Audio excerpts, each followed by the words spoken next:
Hari ini kita akan mempelajari kata benda singulet. Kita sudah belajar kata benda di dalam bab sebelumnya ya, di dalam bahasa Ibrani kata benda itu biasanya terdiri ya dari beberapa vokal. Kadang ada yang menggunakan vokal khames ya.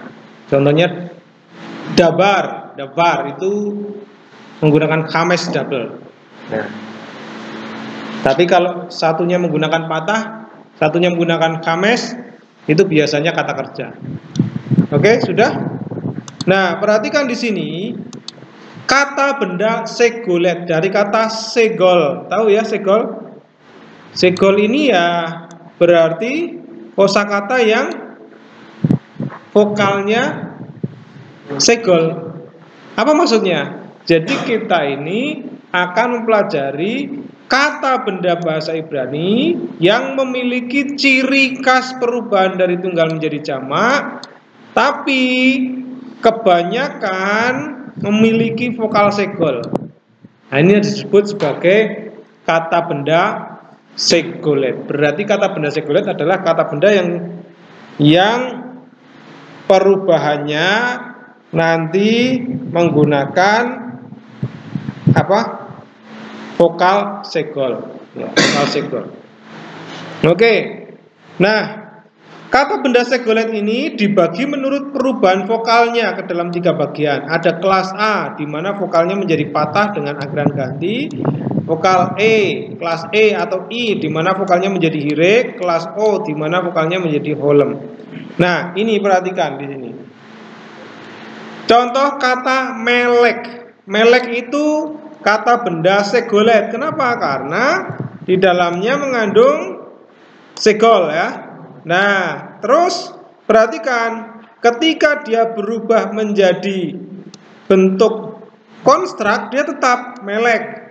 Ya, tetapi ketika memiliki akhiran ganti, dia akan berubah menjadi malki, bukan meleki, tapi malki. Rajamu menjadi malkeka, berubah di sini. Begitu juga dengan kelas E, ya atau I, contohnya ini sefer. Dalam bentuk konstrak masih sama, tetapi ketika bertemu dengan akhiran ganti bukan seperi tapi sepri. Sipri ya. Sipri. Ya, kalau sepri itu kakak kelas ya. Ini sipri. Kitabmu menjadi sifreka. Oke. Nah, tetapi dalam bentuk jamak, nah ini lihat. Dalam bentuk jamak kata melek tadi akan berubah drastis menjadi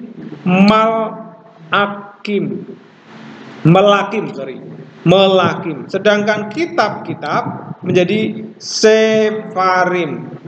Jadi sefer menjadi sefarim, melek menjadi melakim. Ini perubahannya cukup luar biasa. Nah, sebenarnya nggak terlalu banyak teori ya. Kita hanya perlu tahu saja. Oh, ternyata ada kosakata kata benda yang perubahannya itu tidak sesuai dengan perubahan kata benda yang biasa. Ya, kalau yang lain tinggal tambahi im saja ya. Sus jadi susim, ya kan? Contoh lagi apa? Misalnya kata apa ya? Halak. Halak. Derek. Apa itu? Apakah itu segol? Segulet? Nah, bisa jadi. Karena dia menggunakan sewa. Nah, itu lain dengan sus. Tadi kuda ya. Sus. Nah, jadi perubahannya itu kita lihat vokalnya akan mengalami perubahan. Vokalnya tidak lagi menggunakan segol, tetapi bentuk yang lain. Apa kita harus menghafalkan vokal-vokal yang di sini? Ya, kalau hafal bagus ya. Tetapi kalau tidak, paling tidak saudara masih ingat ini. ciri dari bentuk jamak. Ini yang nggak berubah. Kalau vokal, yang namanya vokal itu adalah alat bantu, kira-kira begitu ya, alat bantu baca ya. Sesungguhnya nggak ada vokal, tetapi sekali lagi vokal itu produk masoret ya, produk para ahli kitab, sehingga kadangkala ya perubahannya itu ya sesuai dengan kebiasaan baca. Nah gitu, jadi kita kalau hafal ya bagus vokal-vokalnya, tapi kalau tidak, nah ini, oh ini konstruk, tanda konstruk, hafalkan akhirannya. Kalau ini konstruk jamak, seriot, oh berarti ini bentuk jamaknya. Mau vokalnya berubah, kalau akhirannya nggak berubah ya berarti kita masih bisa mempelajarinya, masih bisa memahaminya. Oke, jadi itulah kata benda segolet. Apa itu kata benda segolet? Sekali lagi, kata benda segolet adalah kata benda yang mempunyai vokal segol di dalam suku kata dua-duanya, ya, baik ya, keduanya ya. Suku kata keduanya, bukan dua-duanya, suku kata keduanya. Oke, ini contoh melek, seper, kodes. Ini semuanya memiliki vokal segol. Ini disebut sebagai kata benda segolet. Nah, catatan, apabila huruf terakhir dari kata benda segolet adalah huruf tenggorokan, nah ini, kalau bertemu huruf tenggorokan itu selalu aturannya itu beda. Karena saya bilang huruf tenggorokan itu manja, mau diperlakukan berbeda dengan apa namanya huruf lainnya. Apa yang terjadi kalau itu tenggorokan terakhirnya segol kedua akan diganti dengan patah, karena huruf tenggorokan cenderung kepada vokal patah sebelumnya. Contoh, zera, zera, benih ya. Nah, kalau berubah dalam bentuk orang pertama tunggal, nah, kalau diakhiri dengan akhiran ganti orang pertumbal, benihku misalnya, bukan zerai tapi zari. Nah ini ya, jadi bukan zerai seperti ini, tapi zari. Orang keduanya apa nih? Zarak, zarak, bukan zerak, bukan ya, tapi zarak. Nah ini perubahannya.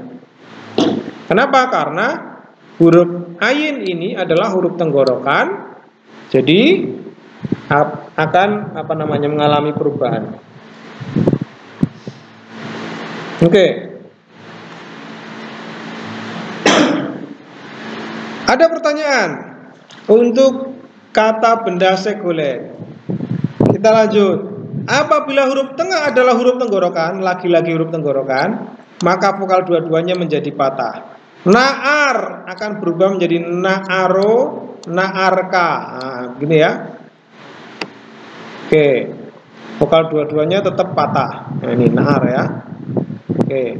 Terus apabila huruf pertama adalah huruf tenggorokan, sewa bersuara dalam bentuk jamak akan diganti dengan sewa gabungan. Eret menjadi arsot, arasot, ya, arasot. Nah ini. Oke. Nomor 4. Beberapa kata benda segolet tidak mengikuti kebiasaan di atas. Ini 3 yang sering dilihat. Contoh, beget. Ini akan menjadi big D, bukan bagdi tapi big D. Kalau dengan akhiran K, big D K. Nah, jadi ini pengecualian-pengecualian. Saudara nggak harus hafal ini semua, tetapi yang jelas ingat selalu akhirannya, vokalnya nggak usah terlalu nggak usah terlalu dipusingkan. Anggap saja nggak ada vokal. Tetapi akhirannya saudara tetap hafalkan, masih sama. Jadi kata benda segolet itu hanya pengecualian bahwa ada kata benda yang perubahannya itu mengalami perubahan vokal kalau bertemu akhiran ganti. Itu saja kata benda segolet. Ada pertanyaan? Nah, pas itu artinya apa? Jelas. Oke. Jadi selesai bab 24. Nah, bab 23 selesai. Penjelasannya selesai. Kalau sudah selesai, maka kita akan lihat penerapannya dalam latihan soal ya. Kuisnya sudah, jadi saudara sudah hafalkan kosakata. Kita lihat di sini, nomor 1, apakah ada kata benda sekuler? Lihat di sini. Ini dari kata dasar apa? Melek. Di sini sudah malki, berarti saudara nggak perlu pusing ya. Ini dari kata dasar melek, bukan malak ya, melek. Karena ada kata benda sekuler. Nah, kenapa jadi malki? Ya itu tadi peraturannya, karena kata benda sekuler itu kalau digabung dengan akhiran ganti akan mengalami perubahan vokal. Oke. Nomor 2, apakah ada kata benda sekuler?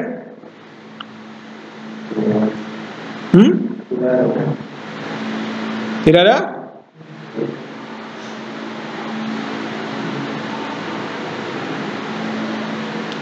Oke, nomor 3. Ada ya? Nah, ini dia. Oke, nomor 4, adakah kata benda sekuler? Hasu Bani Israel Bekol Hakatov Beshefer. Nah ini ya, Beshefer Hatora Asher Karu Nabi Baozni Ta'am. Ini semua sudah pernah kita pelajari.